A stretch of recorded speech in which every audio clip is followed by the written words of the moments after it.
class is canceled. And today I'll have office hours right after class, but my 4 to 5 p.m. office hours are also canceled. Okay, so class will resume again next Tuesday. Okay. If you need extra office hours, just contact me and we can schedule something outside of the normal office hours. Okay, so last time we talked about cytochrome P450s and how they're a very versatile enzyme that can accommodate a variety of substrates to do a whole bunch of different types of chemistry. And these are just some of the reactions that we've covered, including epoxidation or hydroxylation or heteroatom oxidation here, or even oxidation of just carbon-carbon bonds. Or reductive or oxidative dehalogenation. You can also have heteroatom dealkylation, right? And same here, as well as heteroatom oxidation and reduction reactions.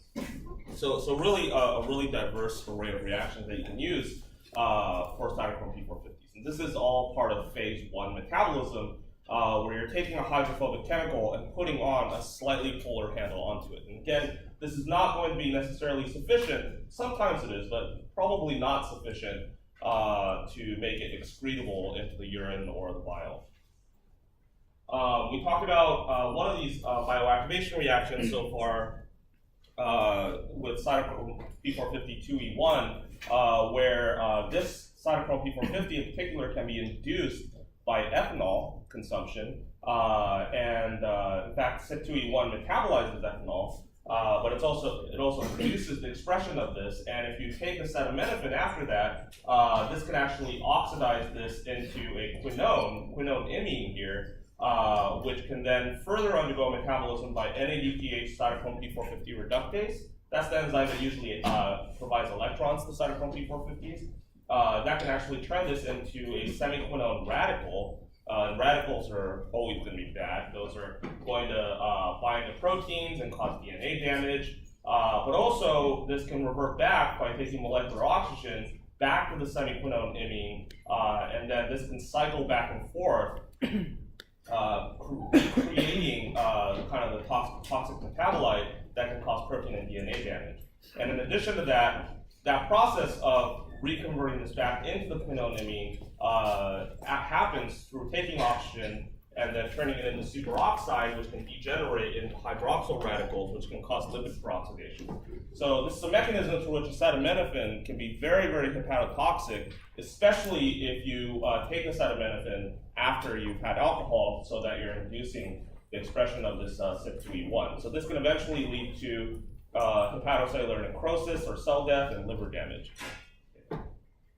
Now, this process is actually a pretty common process of bioactivation of chemicals, and it's called quinone cycling. And this can be extremely damaging if you form somehow, like, so if you have any kind of ring and you hydroxylate it twice, right, you have the potential to then further metabolize it through cytochrome P450 reactions to a quinone.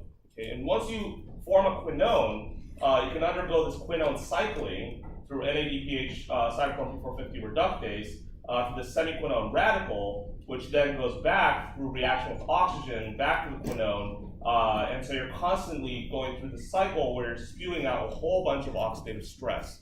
Okay, and that's really, really bad. And so if you ever see a chemical, right, where there's 2 hydroxyl groups sticking off of a ring, that is a major, major red flag for a drug. In fact, you'll see, I would be shocked if you saw a drug like that on the market, but if you see something like that, you should assume that that's going to undergo this quinone cycling. And it doesn't necessarily have to be in this para position, it could be ortho or meta, but if you have these 2 hydroxyls sticking off of a ring, you can undergo this quinone cycling reaction, and that can really, really spew out both oxidative stress in terms of hydroxyl radicals, but also bioactivate your molecule, which can cause DNA and protein damage. Okay, so this is a very common reaction for bioactivation that can occur on various chemicals.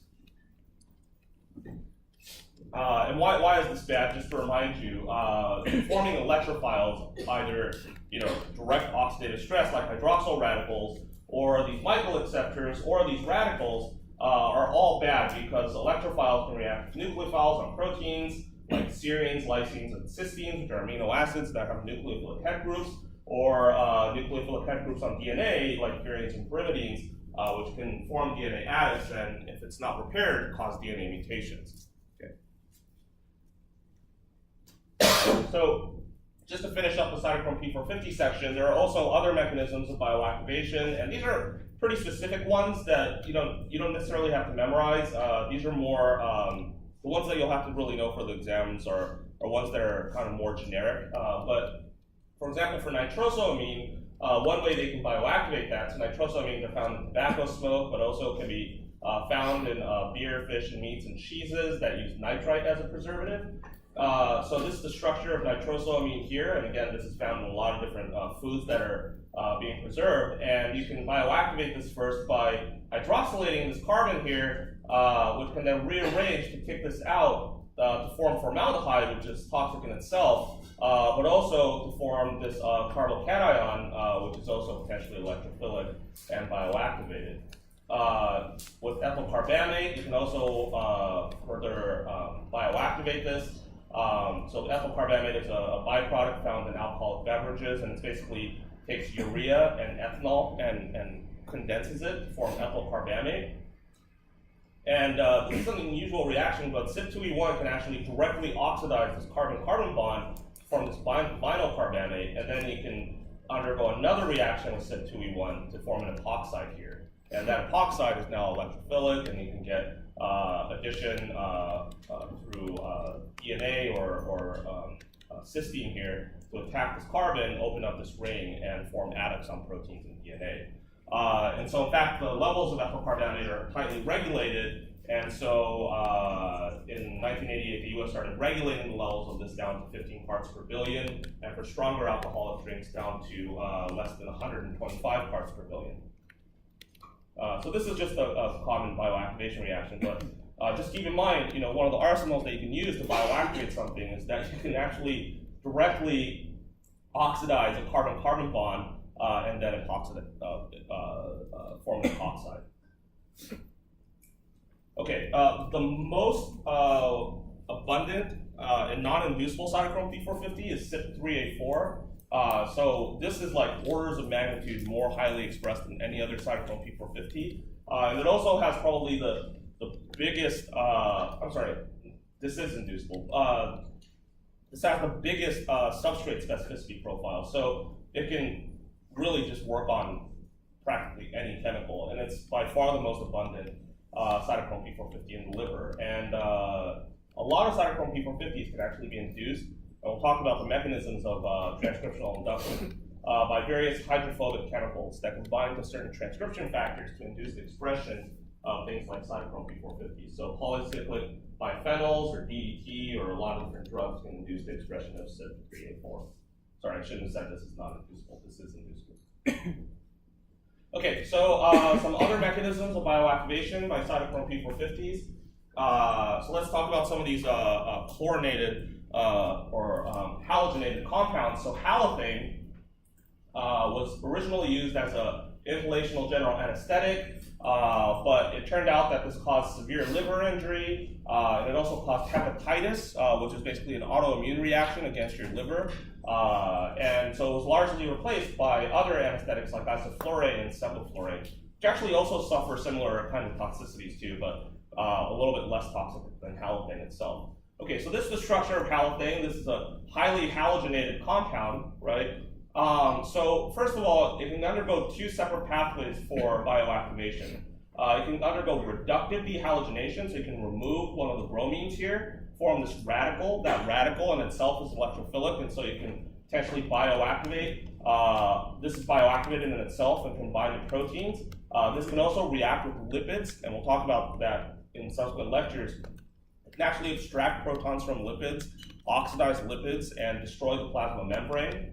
And it can also undergo oxidative dehalogenation, so you form a hydroxyl group here, and then this reorganizes to kick off that bromine, leading to this trifluoroacetyl chloride, and that carbon center is now highly electrophilic, right, with this chlorine as a leading group, and so you can potentially get nucleophilic attack here, which can then bind to proteins. And if you get enough adducts of this forming, your immune system will start recognizing your proteins as foreign, right?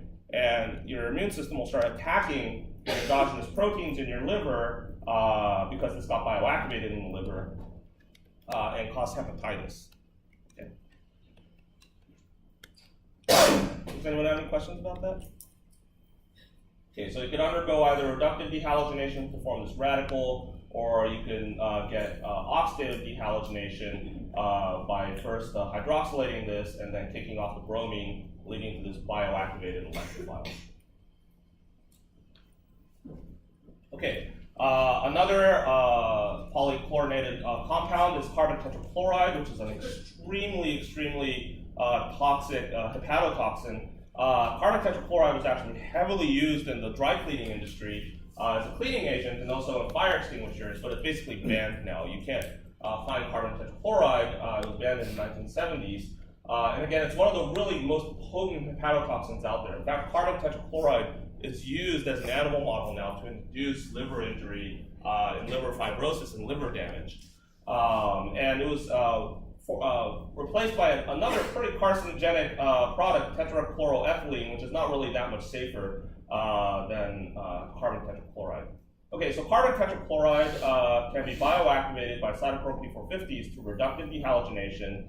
This radical, which in itself is bioactivated, and this can again abstract protons from lipids and undergo lipid peroxidation. And then the byproduct of that, because you abstracted a proton from a lipid, is chloroform. Chloroform can undergo further oxidation to then form phosgene. And phosgene is like a chemical warfare agent gas. And this is extremely toxic and reactive. This carbon is extremely electrophilic, and it can bind to proteins, and primarily proteins probably, and cause massive cellular damage. Okay. And these are kind of side reactions. You can form peroxides here, or further turn this into carbon monoxide. So there's multiple mechanisms of bioactivation. But this is the primary one, reductive dehalogenation, followed by extraction of protons from lipids, causing lipid peroxidation, forming chloroform, further oxidation into phosgene, which is the final kind of major toxic product coming out of carbon tetrachloride. Okay, so moving on to the next phase one enzyme are these peroxidases. So there's various types of peroxidases, including prostaglandinase synthase, or PHS, or myeloperoxidases, or MOX, or lactoperoxidases, LOX.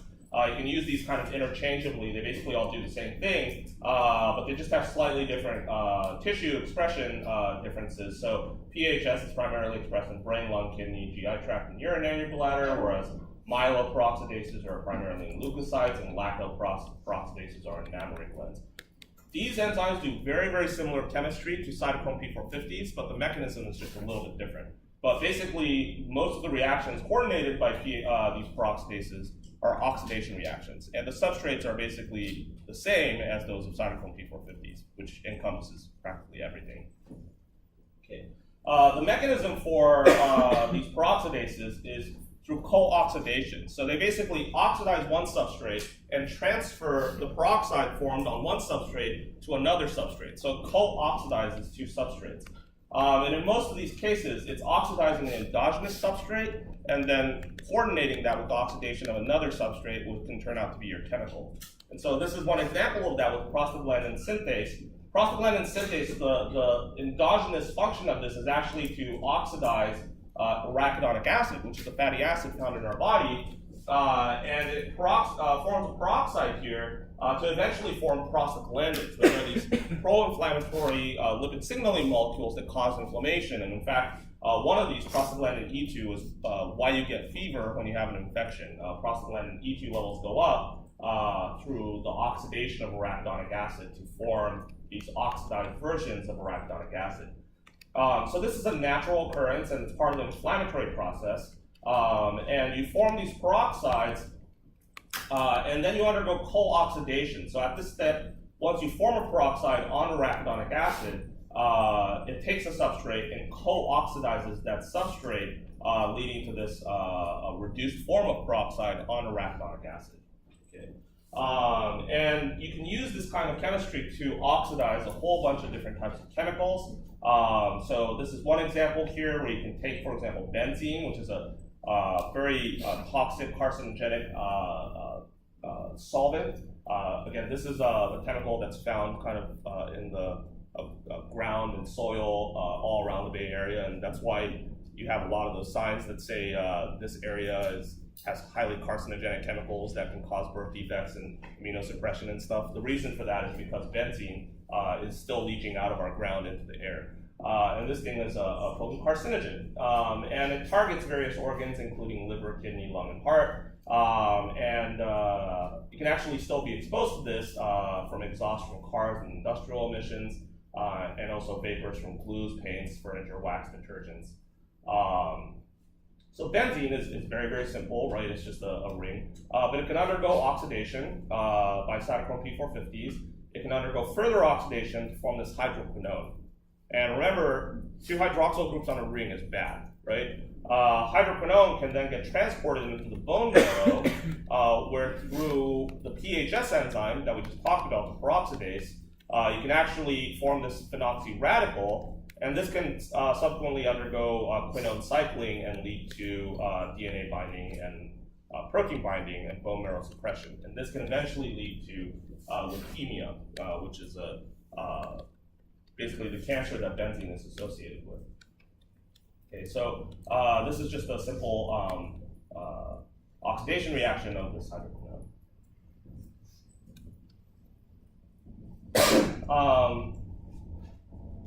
This is out of order. This is a CYP reaction. Sorry, this should have been previous to this. We already talked about the alkylation reaction, so I'll just skip this.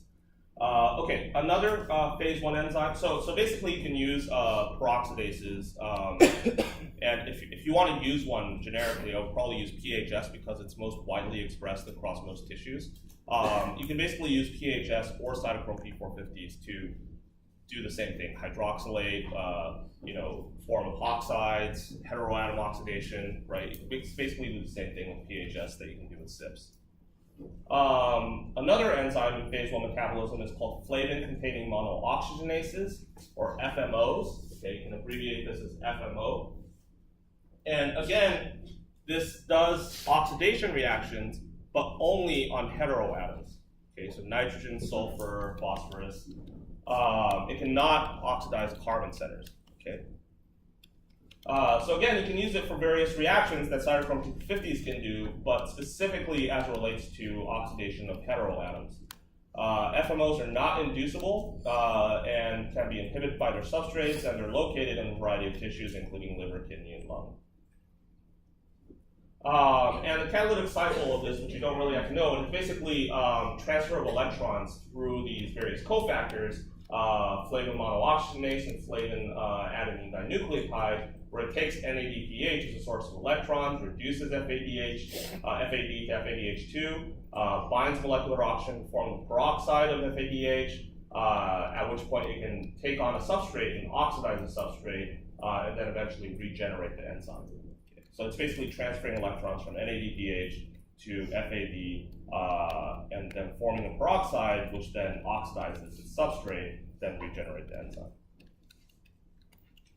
Okay, so examples of FMO reactions. Again, there are simple oxidation reactions, for example, on nicotine to form nicotine oxide. And in fact, this is actually now sufficiently polar enough for excretion. In fact, this is the primary way that we excrete out nicotine. This is a carcinogen, 2-acetylaminofluorine, which can undergo hydroxylation, which is a pathway towards detoxification. So this is a simple hydroxylation reaction. But remember, again, this can only really happen on heteroatoms, okay, so not on carbons.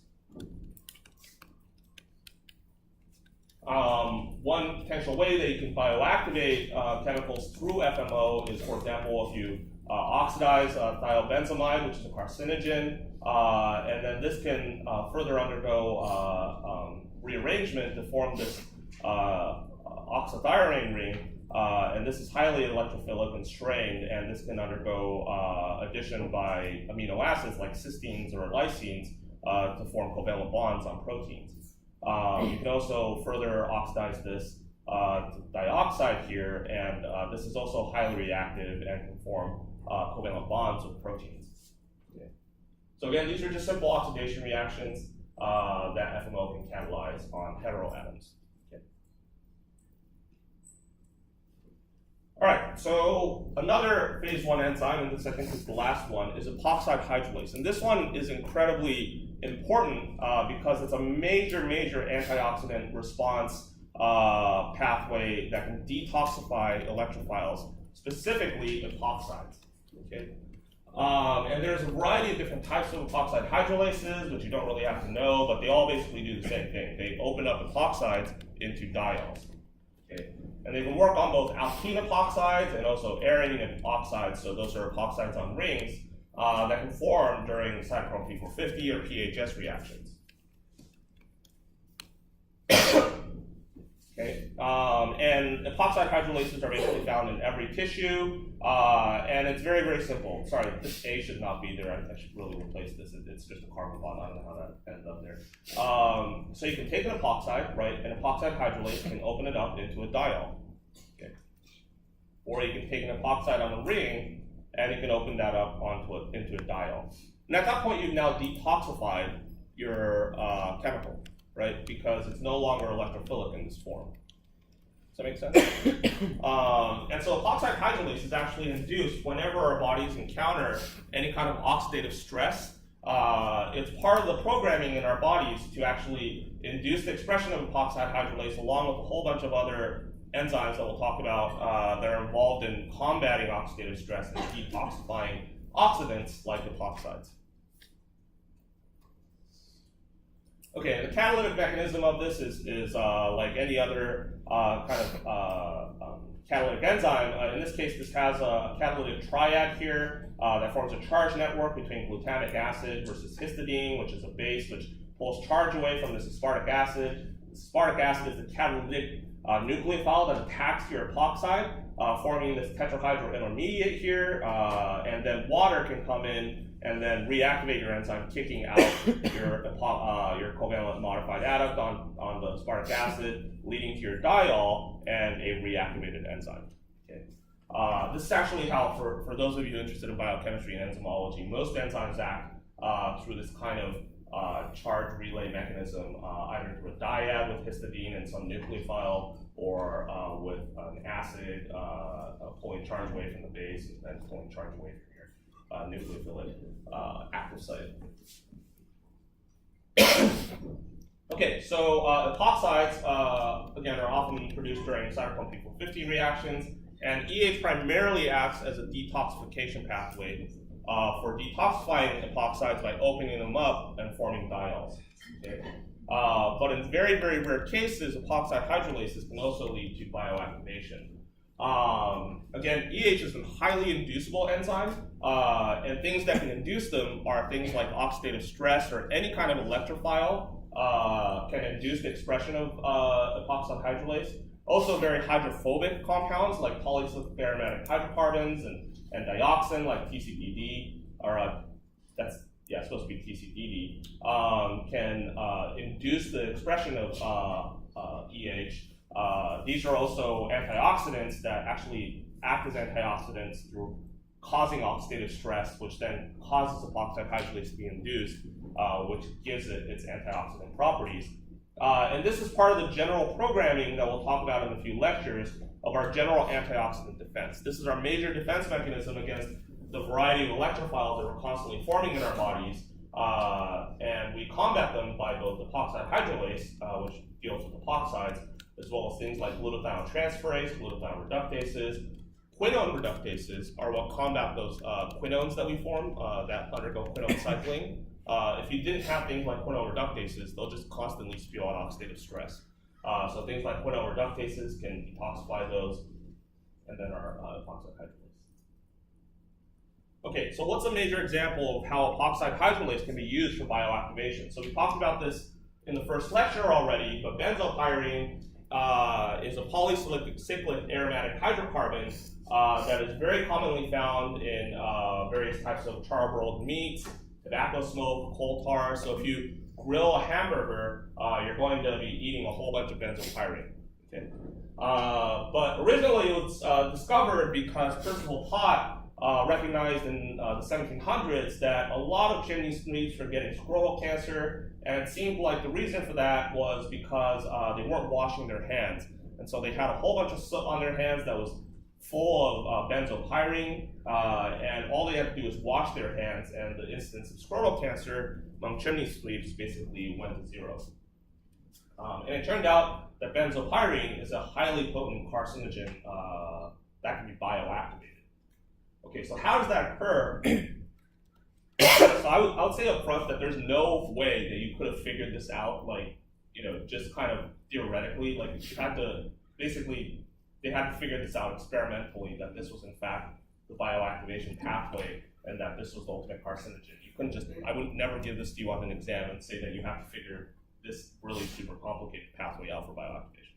But nonetheless, for benzopyrene, it's very, very specific how it gets bioactivated. So cytochrome P450, or a PHS peroxidase, forms an epoxide at this specific position to form this 7A oxide.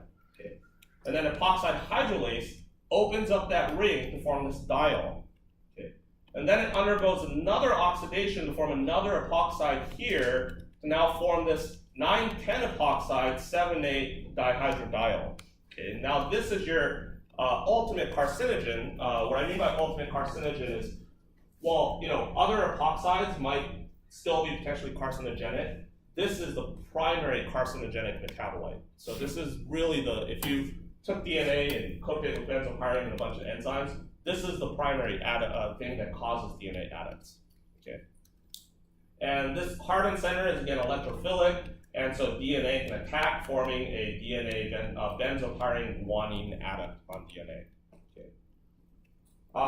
And there are obviously competing reactions to help detoxify this. So for example, once you open up this ring, if you undergo further metabolism by phase 2 reactions, which we'll talk about in a bit, it's detoxified. You can, for example, detoxify this through other phase 2 reactions with glutathione, or if you form an epoxide here, it's not as carcinogenic, and then you can detoxify that by epoxide hydrolase to open that up, right? So there are many, many competing reactions. It's not like you're just forming this, right? But if you do form this, it will very likely form a DNA adduct one. Thankfully, we also have DNA repair enzymes that can hopefully repair that. But if you don't repair that and your cells undergo cell division, you'll actually recognize this guanine as a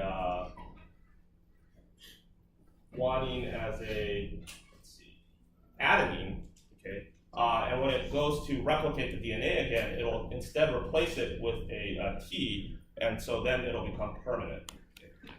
So DNA adduct in itself is actually not dangerous as long as it's repaired, right? But if you undergo cell division and your DNA polymerase has recognized that DNA adduct as not your original base pair, and it replaces the other complementary strand with a different nucleotide, and then you undergo cell division again, and it replaces the other side with a complementary nucleotide that's now not guanine.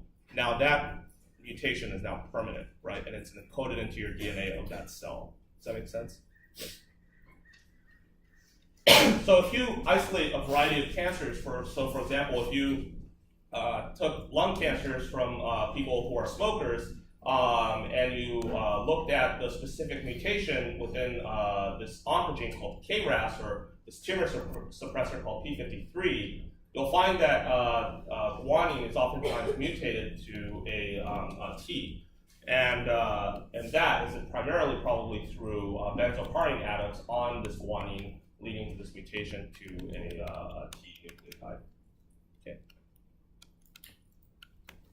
Okay, what's another example of bioactivation pathways induced by these phase 1 enzymes? Another one is aflatoxin. So aflatoxin is a natural product that's produced by the Aspergillus fungus. And these are most commonly found as mold on peanuts, rice, and corn. So if you ever see kind of fuzziness on your corn or peanuts or rice, you should definitely not eat that because it's going to have high quantities of aflatoxin B1.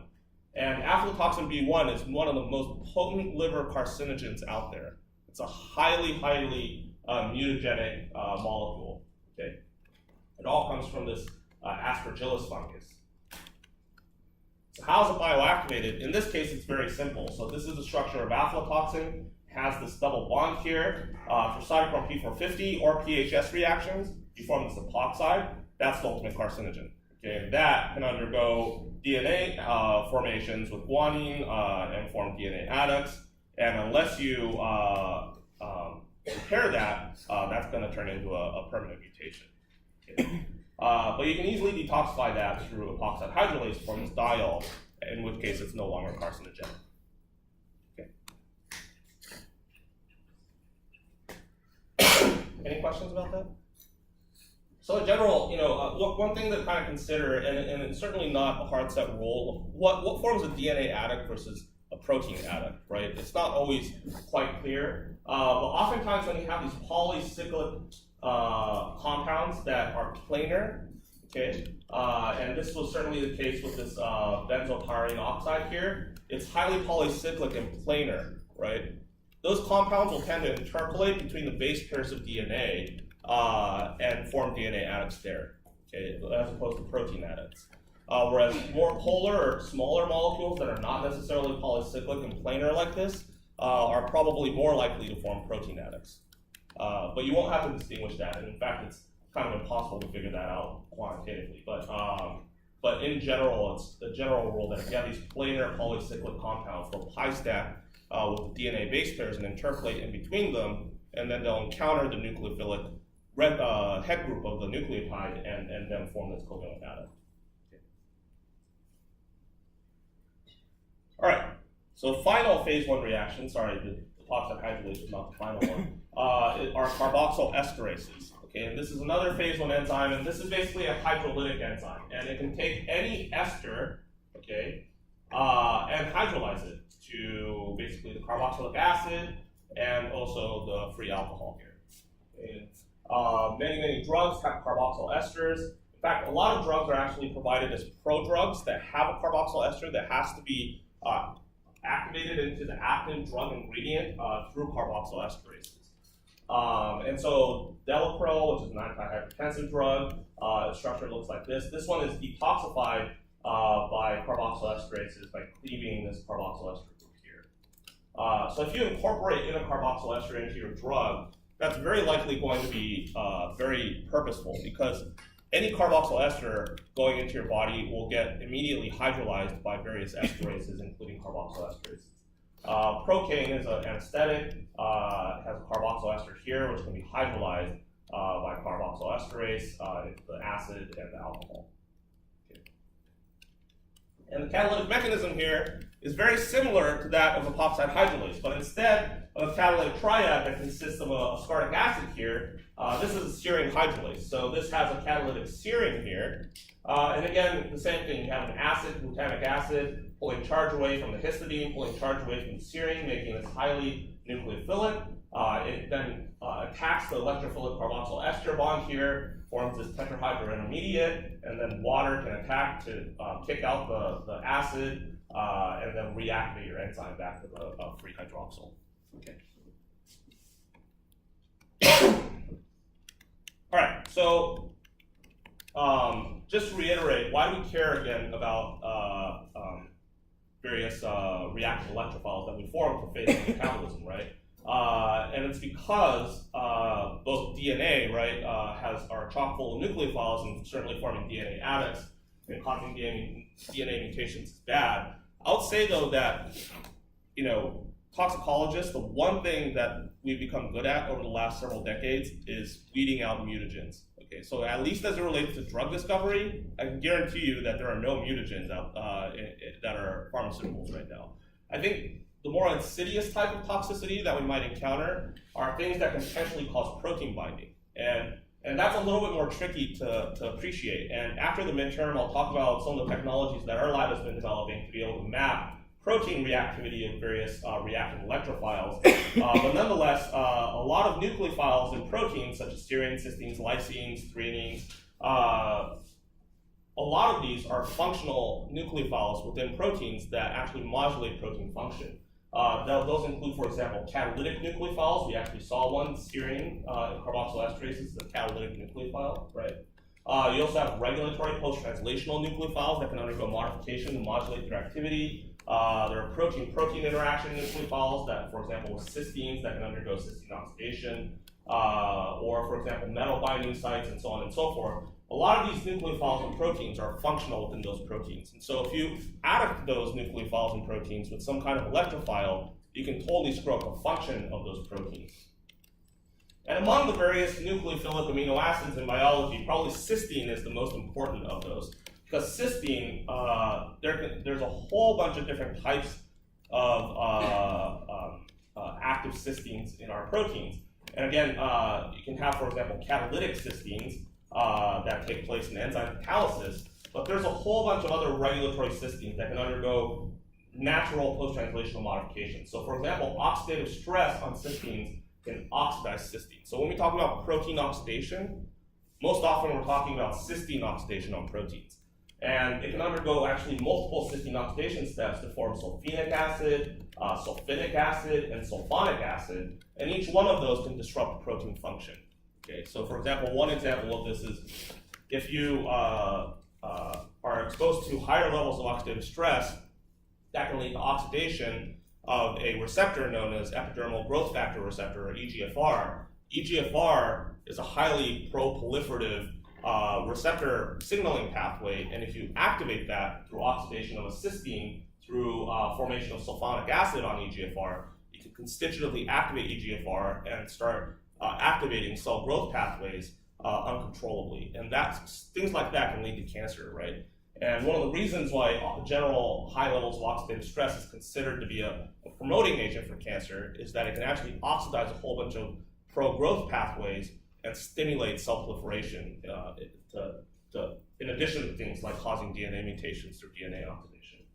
And in addition to that, it can undergo a whole bunch of different types of reactive modifications, such as polymethylation or lipid peroxides that are formed from lipid peroxidation can form lipid-derived electrophile adducts here. And it can also nitrosate proteins with nitric oxide, which is also instead of reactive oxygen stress, reactive nitrogen stress. Okay, so one of the things that, as a toxicologist, you should be able to recognize are various kind of reactive scaffolds within proteins, because if you see those reactive scaffolds, you should assume that there's probably some kind of reactivity involved, that those compounds might be able to react with proteins. Okay, and I don't need you to memorize all these structures, but you should be able to recognize some of these. Okay, so for example, this fluorophosphonate can potentially react with serines. Beta-lactones and lactams here, so this can be an O or an N here. Those are common scaffolds within a whole bunch of antibiotics. So all of like penicillin, amoxicillin, they all have this beta-lactone lactam scaffold, and those are all covalent. This carbon is highly electrophilic in this strained lactone ring, and it can form covalent adducts with serine. Okay. In fact, that's actually how it works as an antibiotic. It covalently modifies transpeptidases in bacteria to elicit antibacterial actions. Carbamates are also known to react with serines, so if you see something like this in a chemical structure, you should assume that it's potentially serine reactive, right? Sulfonyl fluorides are also known to react with various serines and lysines and other amino acids. So I don't need you to know the structures of all of these, but just kind of be able to recognize, especially the ones that are boxed in blue here, if you see those kinds of reactive scaffolds, which you see oftentimes in a variety of drugs, you should assume that those are potentially reactive and that they could possess off-target reactivity beyond what they're supposed to hit. If you certainly see these in environmental chemicals, I mean, that shouldn't have any off-targets in us. That's of a high concern, right? Because if they do enter our bodies, they can potentially react with nucleophilic amino acids in our bodies to cause toxicity. Okay, what about our favorite amino acid, cysteine? So some of these should already feel familiar to you. We talked about epoxides, right? Epoxides are highly cysteine reactive on proteins. This is this is maleimide here. and that's also highly cysteine reactive. Acrylamides, which are found in a whole bunch of different types of natural products, and also many drugs that are coming out on the market. A lot of these are actually not appreciated as potentially being reactive, but if you ever see an alpha beta unsaturated ketone in a molecule, you should assume that it potentially has cysteine reactivity. It's actually shocking. I'll show you. I just uploaded a giant PDF onto B courses of the top 200 most sold drugs. And they just, this university lab in Arizona, releases these every few years. They just released the 2016 one. It's actually shocking how many of the drugs in the top 50 have this alpha beta unsaturated ketone. Now, I don't even think that those companies that are selling them for billions of dollars even realize that their drugs are potentially cysteine reactive. It's actually shocking how many of them are out there. So if you ever see this kind of alpha beta unsaturated ketone or acrylamide type structure, you should assume that those are all going to be potentially cysteine reactive. Okay. And another one are, for example, haloacetamides, right? So if you have a chloroacetamide or an iodoacetamide, those are also going to be potentially cysteine reactive. That carbon here is going to be highly cysteine reactive. Cysteine can attack here, kick out your halogen to form the cysteine atom. So the ones shown in, again, in blue here, you should really recognize those as potentially cysteine reactive moieties. These are a little more esoteric, so you don't really have to know any of these, but these are all lysine reactive scaffolds. One that you should recognize are the aldehydes, though. If you ever form an aldehyde, there are tons of mechanisms, right, of forming aldehydes that we've already talked about, like dealkylation reactions from heteroatoms will almost always form aldehydes. Those can undergo Schiff-based reactions with lysines to form this Schiff-based covalent adduct. Okay. So if you ever form an aldehyde, you should assume that that's potentially going to be lysine reactive. Okay. Again, on the exam, I'm not going to expect you to distinguish between lysine, cysteine, serine reactivity. In fact, it's pretty impossible to figure that out unless you do it experimentally. But whenever you see these reactive electrophilic scaffolds on drugs, that should immediately, give you pause, right? And you need to look at the potential reactivity and selectivity of your drug so that it's not just non-specifically alkylating everything. Because the concern is that if you do start non-specifically alkylating a bunch of proteins, then you could cause autoimmunity or just general protein dysfunction, cell death. The worst case scenario is you cause things like cytokine storm, right? Because now your protein immune system just starts attacking all the proteins in your body that are being adducted by some of these reactive molecules. And that can cause sepsis and death, right? All right.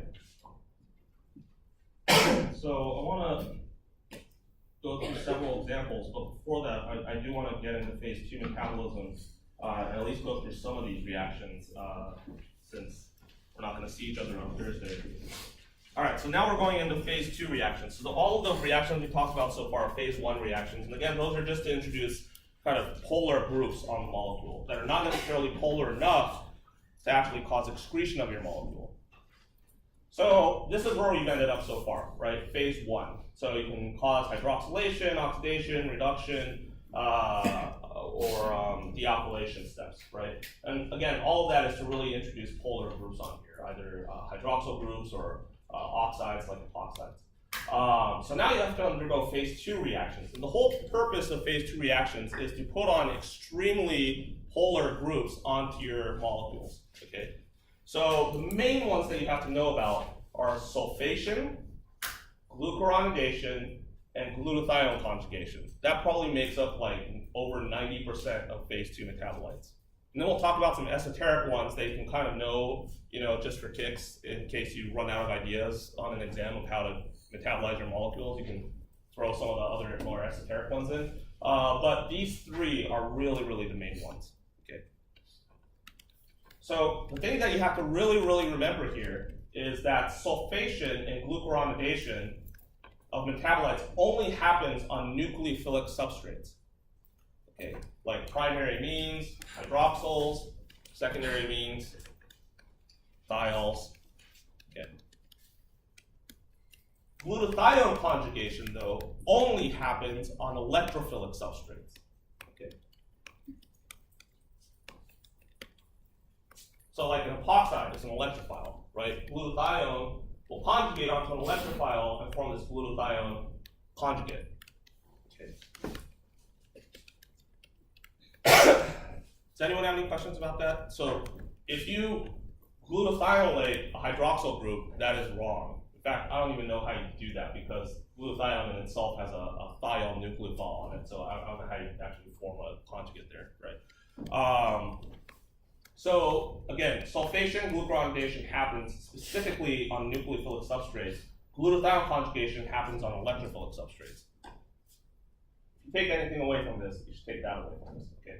And once you form these, glutathione conjugates, glucuronidation conjugates, sulfation conjugates, these are now extremely polar, right? Sulfates are permanently ionized. That's never going to get protonated under any pH, and that can be excreted. Glucuronides are very, very polar, right? This giant sugar molecule here, and that can be excreted. Although that can, be subject to things like acidic pH that can get protonated as carboxylic acid. And glutathione is a tripeptide, right? That thing is gigantic and polar, so that's going to be excreted too. Okay, some of the more esoteric ones include, those are not the esoteric ones, sorry. That's next. Okay, so these are the actual cofactors that cause glucuronidation, sulfation, or glutathione conjugation. So these are the head groups that actually get conferred on there: glucuronic acid, sulfate, and in this case, the entirety of glutathione gets conjugated. But these obviously on themselves cannot directly conjugate. They're part of larger cofactors that serve as, in this case, good leading groups. So this carbon here is highly electrophilic compared to the, and then this giant adenosine molecule here, phosphoadenosine molecule here, serves as a good leaving group. So nucleophilic substrates can attack here, kick this out to glucuronidate your molecule. Same thing with sulfate. The cofactor here is phosphoadenosine phosphosulfate, or PAPS. And again, this sulfur here is highly electrophilic. You can attack here, kick this out, and sulfate your molecules. So in this case, the cofactor here is called uridine diphosphoglucuronic acid, or UDPGA. So when you write out these reactions, I need you to write out both the enzymes, the glucuronyl transferases that do the chemistry, and the cofactor UDPGA that you need to actually glucuronidate your molecule. So you would write down UGT/UDPGA, right? In the case of sulfation, the enzyme that does that is sulfyltransferases, or ST, and the cofactor that does that is phosphoadenosine phosphosulfate, or PAPS. So if you're writing out, right, a metabolic reaction to sulfate a molecule, you need to write out ST/PAPS. Okay. For glutathione conjugation, again, this is works on electrophiles, and the reason for that is because the head group that does the tacking on the electrophile is this nucleophilic thiol here on glutathione. And the enzyme that does that is glutathione transferase, or GST. Okay? And then glutathione is abbreviated as GSH. So if you want to glutathiolate a substrate, you would want to write GST/GSH. Okay. And glutathione is a tripeptide that's basically made up of glutamic acid, cysteine, and glycine here. Does anyone have any questions so far? Okay. Some of the more esoteric phase 2 reactions, which seem kind of like they wouldn't be great phase 2 reactions, are acetylation, which takes acetyltransferases and the cofactor acetyl-CoA, this acetyl group here. This carbon is highly electrophilic. Nucleophilic substrates can attack here, kick this CoA part out, and you can acetylate chemicals. That doesn't really seem like it would introduce that much polarity, though, right? Because you're acetylating something. You can also methylate something with methyltransferases, and you can use the cofactor S-adenosylmethionine, or SAM. So in this case, you could say AT/acetyl-CoA. In this case, this would be NT/SAM, and it basically methylates your compound. Again, methylation doesn't really seem like that would be increasing polarity of your molecule, right? Or hydrophilicity of your molecule, but nonetheless, it's still a phase 2 reaction. You can also conjugate various amino acids like taurine, glycines, and glutamine onto your xenobiotic. Okay, we'll talk about these in a little bit. Okay, so let's talk about glucuronidation. So glucuronidation, again, occurs on nucleophiles, okay, nucleophilic substrates. And of extremely high importance is that it can actually glucuronidate carboxylic acids. I don't think any of the other phase 2 reactions can actually work on carboxylic acids. So if you actually have a carboxylic acid, I think the primary route of phase 2 reaction is to glucuronidate it. Okay. So you can't, for example, sulfate carboxylic acid. Okay. So that's really important to know.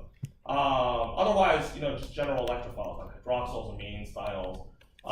And so the nucleophilic xenobiotic can attack this electrophilic carbon here, kick out the UDP, O-glucuronidate your substrate, which you can abbreviate as GLU here, so GLUOR, instead of drawing out glucuronic acid, which would be tedious. And then this can be potentially excreted out either through the bile or the urine. Now, whether it gets excreted out through the bile or urine really depends on its molecular weight. If the molecular weight is higher than 350, it'll very likely go through the intestine and the bile, where it can undergo that enterohepatic circulation, right? It can get deconjugated, reabsorbed back, and then reconjugated, and so on and so forth. If it's less than 350 Dalton, it goes to the kidney and then gets excreted out of urine. And you will not have to know whether a molecule is greater or less than 350 Dalton for the exam. Okay, that's unusually painful or cruel and unusual. Okay, so again, the main thing that I want you to know about this is that this works on nucleophilic substrates and it also works on carboxylic acids. Okay. So the main thing to note, remember here is that glucuronic, or UGTs, or UDP glucuronyl transferases, which is the enzyme that does this chemistry, is a low specificity, high capacity enzyme.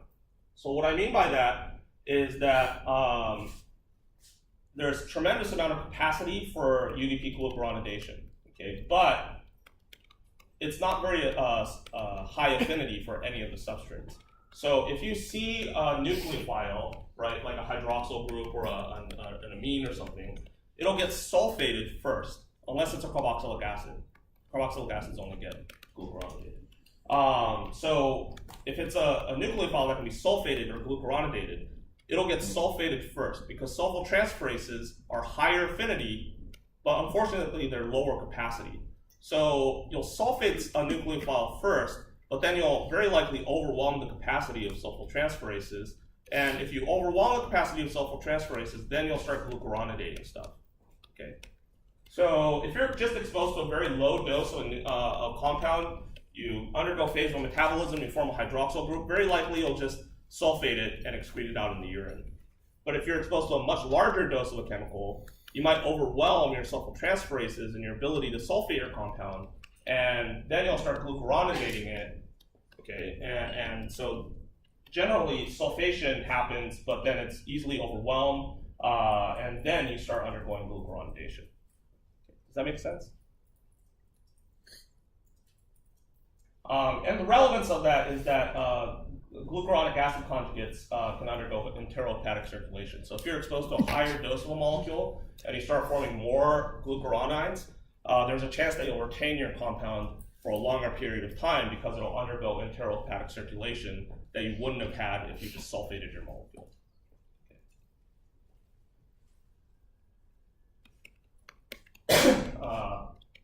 I don't really need you to know this, but basically, once you glucuronidate your molecule, UDP can get recycled back across the ER, form UTP, and then form UDP glucose, and then UDP glucose dehydrogenase and converts it to UDP glucuronic acid, and then it can undergo further glucuronidation of your molecule. And again, the reason for the concern for forming glucuronides is that you can potentially undergo enterohepatic circulation. So you can glucuronidate your substrate to form this beta glucuronide. You then excrete it through the bile duct, but then gut microbiome enzymes, beta glucuronidases, can deconjugate the glucuronide to then give you your original xenobiotic, which can then get reabsorbed back into your liver, get conjugated again, and this can retain the drug concentrations for a longer period of time. And just, again, you don't have to really memorize this, but there's a gajillion UGTs out there, just like there's a gajillion cytochrome P450s, and they all have different substrate specificities, and if you really want to memorize this stuff, which you don't have to, you can read the Castrate Dual textbook that's online. There's a link to that in your syllabus, and there's like hundreds of pages of what each of these enzymes do, but you do not have to memorize any of that. If you go to pharmacy school, you might have to, but for this class, you don't. But where it starts mattering, right? And again, you don't have to know the specific details of this, but if you have, for example, polymorphisms or mutations in specific detoxification enzymes, right? You can make yourself more susceptible to toxicants that may not be excreted readily because you're impaired in a specific detoxification enzyme. So in this case, UGT1A7 specifically metabolizes various mutagens that are found in tobacco smoke, like methyl nitrosamino butanone or benzopyrenes. And so if you have a mutation in UGT1A7 or these other UGTs, you have a higher risk of developing lung cancer from smoking tobacco. So for example, this is showing you the predicted activity based on the mutation status of UGT1A7 in a population. So if you have high UGT1A7 activity, you're very unlikely to get lung cancer from smoking. But if you have very low UGT1A7 activity, dependent on the specific polymorphism that you have in this gene, you have a 4 times higher risk of developing lung cancer because you're not able to glucuronidate this carcinogen to then detoxify it and excrete it. Okay, so how do you bioactivate using glucuronic acid? So I'll say that most reactions for glucuronic acid conjugation are for detoxification. Okay, but you can potentially bioactivate certain molecules by glucuronidating them. The primary mechanism for that is if you have a carboxylic acid, right, which can really only be detoxified by glucuronidation.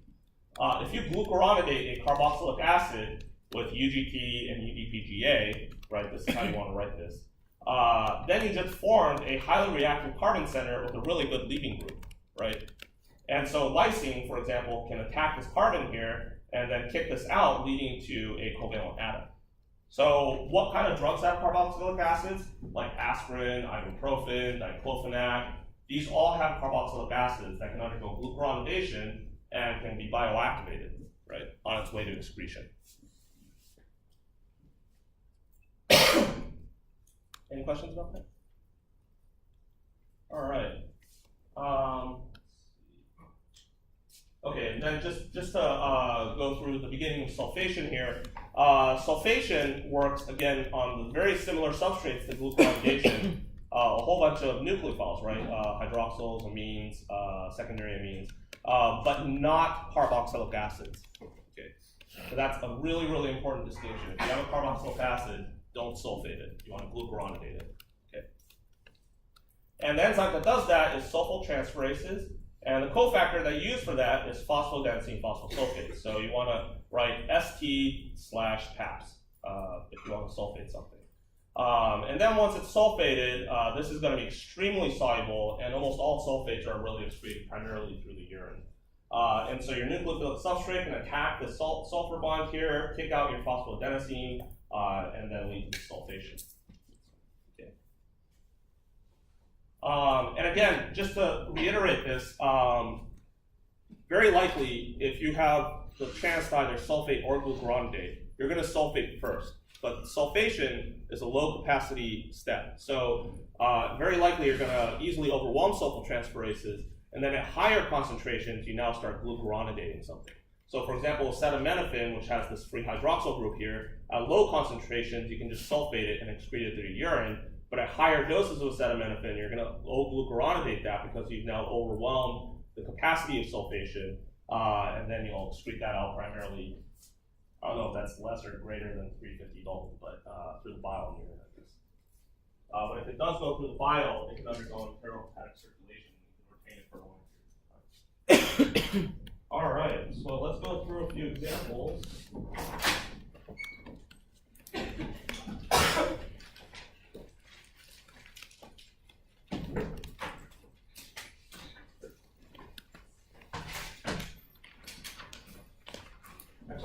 show you guys something. I just uploaded this to your eCourses site.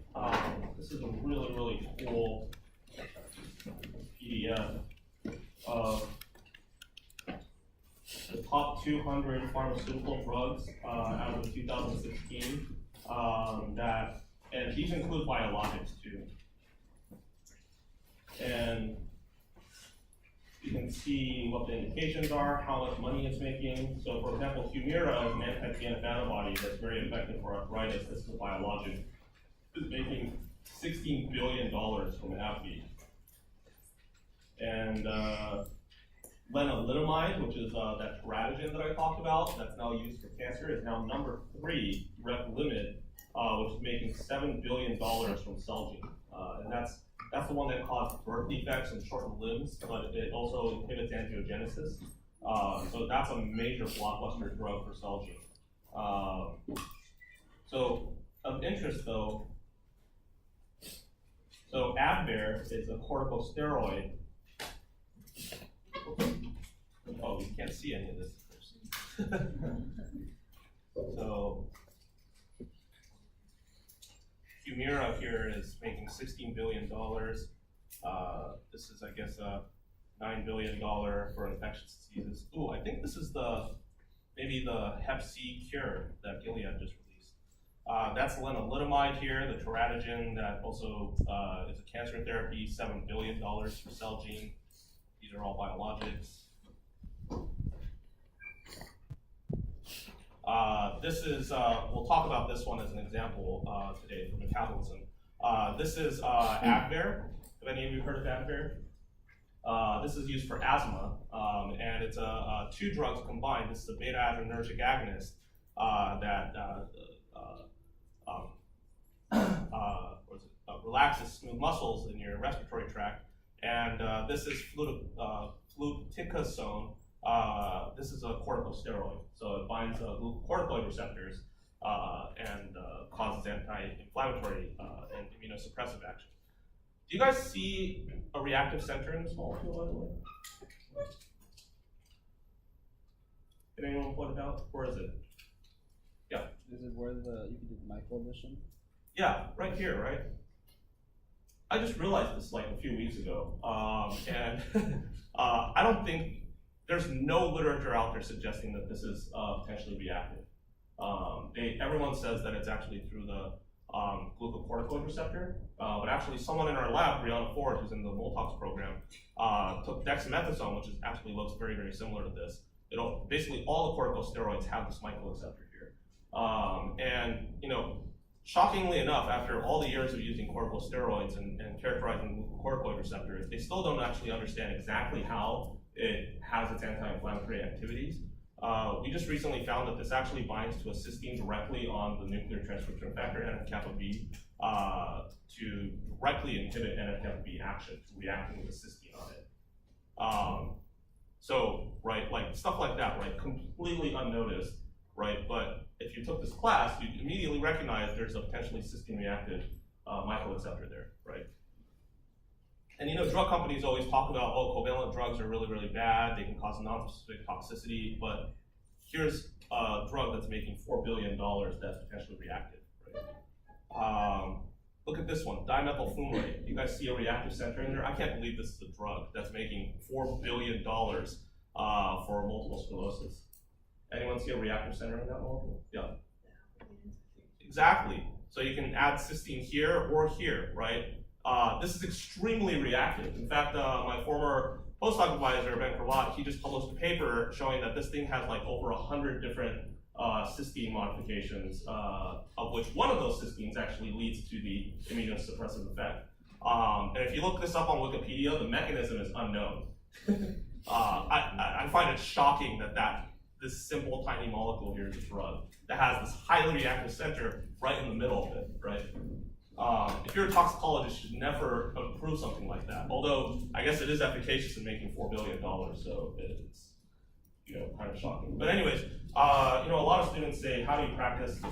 At least for the first third of this class for the exam, and I would take structures from this, right? Not the protein structures, obviously, but the small molecule structures, and just practice phase 1, phase 2 metabolism on them or bioactivating them.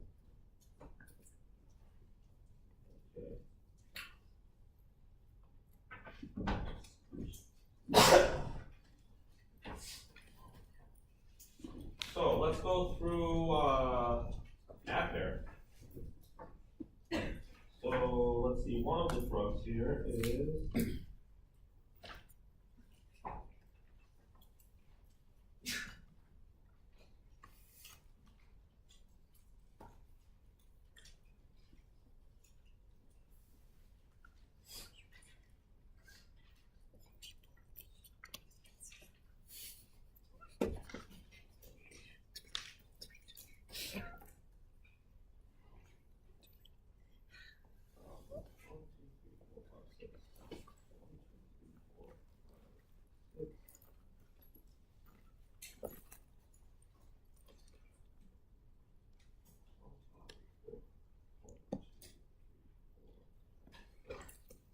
if you mess up the number of carbons on this alkyl chain here, I don't think it really matters.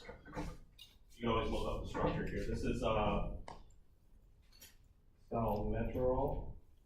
This is one of the components in Advair. This is the beta 2 adrenergic receptor agonist that stimulates adenylyl cyclase, and at least in smooth muscles for beta 2, it actually relaxes smooth muscles to alleviate the asthma symptoms. If it acted on beta 1, which is what epinephrine acts on, that would stimulate cardiac respiration and all of that. So this is acting on beta 2 adrenergic. Okay, so how would you metabolize this? You've now learned about phase 1 and phase 2 metabolism, so let's take this through. Anyone?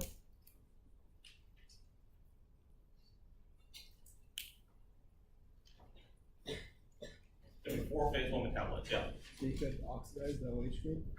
The one that's on the... Oh, sure, yeah.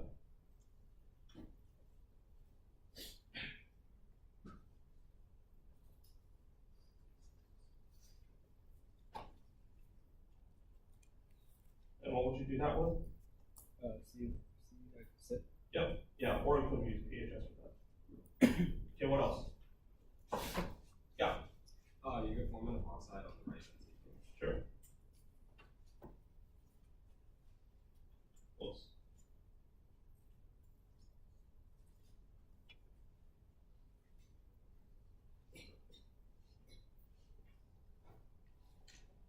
Again, SIP or PHS for that. What else? Yeah. Oxidize the heteroatom nitrogen. Yep.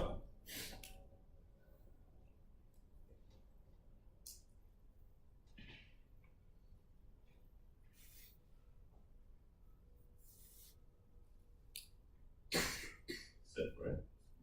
Or PHS. Or in this case, FMO, right? Because it's a heteroatom. What else?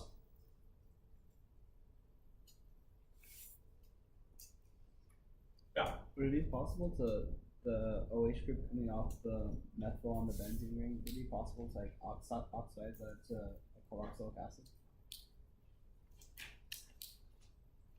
You could. That would need 2 SIPs. So you hydroxylate and then you oxidize again. Yeah.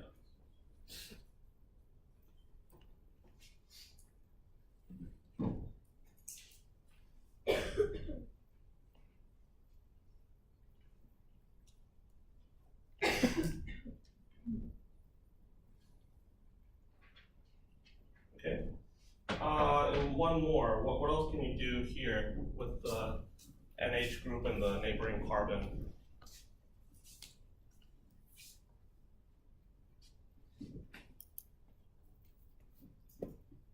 Anyone? Yeah. Break the bond and add an Yeah. Well, yeah, exactly. Through adding an OH, so you can dealkylate, right? So you can basically have hydroxyl group here, and then that can rearrange to get this out, right? Leading to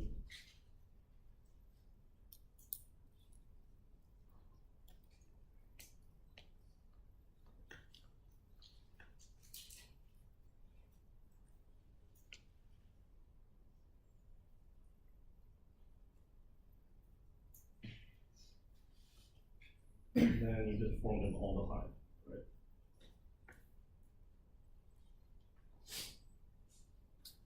Okay, so right off the bat, which one of these are bioactivated? Aldehyde. Which one? The aldehyde at the bottom. Yeah. That one's bioactivated, that performs a shift base with lysine, right? What else? Yeah. That looks like. Yep, the epoxide. Okay, so that's phase 1 reactions. What about phase 2? Oh, by the way, where would this get absorbed? If you took this orally, although I don't know if this is an oral drug, would you absorb it through the stomach or the intestine? Yes. Intestine, right, good. Okay, phase 2, give me one. With the carboxylic acid derivative, you could use the glucuronidation. Exactly. The carboxylic acid that you just made, you can glucuronidate that. So that's UGT, UETGA.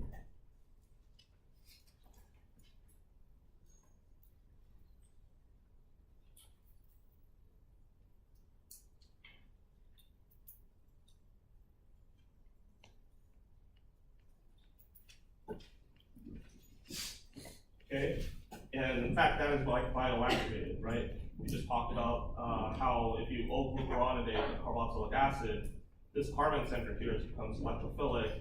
You can get attacked here and then kick that glucuronide out. Okay, what else? Obvious ones, yeah. You can use glucose on contribution on hydroxide. Yeah. Yeah, we haven't talked about GST and GSH yet too much, but you can totally open that up.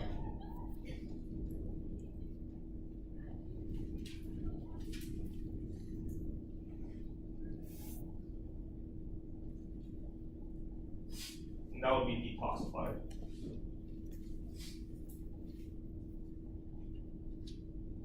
What are obvious ones?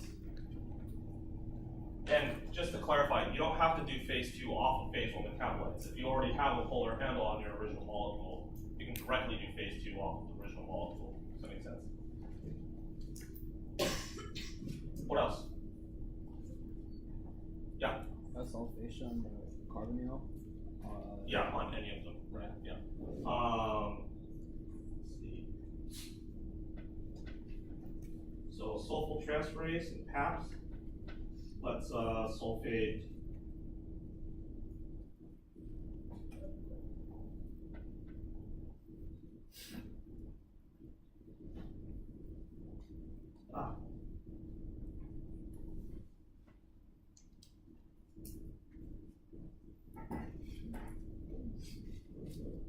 Does everyone see that? That's a SO3 minus. So that's going to be detoxified for sure. You can probably urinate that out already. Good. So that, or you could have glucuronidated that, right? Directly on the hydroxyl. So some of you are now asking a lot of questions about exactly how I'm going to, test you on the exam. Do I need to know the specific isoform of a cytochrome P450, right? No. What I'm showing you here is exactly the type of question that's going to be on the exam. And as we go through the semester and we cover more enzymes, more material about mechanisms, these examples will become longer and more elaborate. And the exam will be exactly like this, but with a different molecule. Okay, fair enough? Does anyone have any questions about this? Okay, so let's go after the, wait, I don't think we have time to go after the other one. But if you want, take a look at fluticasone, the other glucocorticoid that's in Advair.